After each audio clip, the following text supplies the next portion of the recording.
Hello, good evening সবাইকে। কেমন আছো তোমরা? তো আজকে আমি আবারও নিয়ে চলে এসেছি নতুন একটা মিনি ব্লগ নিয়ে। সো নিউজ রিপোর্ট অনুযায়ী আজকে নাকি বৃষ্টি হওয়ার কথা ছিল। তো সবাই দেখতেই পাচ্ছ আকাশের অবস্থা কিরকম। তো সন্ধ্যে থেকেই প্রচুর ঝড় আর বৃষ্টির জন্যে কারেন্টও অফ ছিল, তার জন্যে আমরা লেট হয়ে গেছি। আজকে আমরা যাচ্ছি গুবলাইয়ের একটা ফ্রেন্ড রোদ্দুর, ওর বার্থডে পার্টিতে।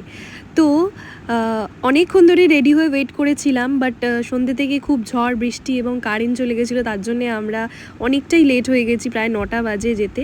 তো ফাইনালি আমরা পৌঁছে গেছি গুবলাইয়ের ফ্রেন্ডের বার্থডে পার্টিতে। তো ও হচ্ছে গুবলাইয়ের ফ্রেন্ড রোদ্দুর। তো এই যে গাড়ি করে আস্তে আস্তে চুলফুলে হালাত আমার একদম খারাপ হয়ে গেছে। পাড়ার প্রায় সবাই ইনভাইটেড ছিল, সবাই চলে এসছে আর অনেকে চলেও গেছে। এই যে রোদ্দুরের মা যাচ্ছে, ওপরে খাওয়া দাওয়ার ব্যবস্থা ওখানে আয়োজন করেছিল, ওখানে যাচ্ছে। আর আমার ভিডিও করা দেখে হাসছে সবাই।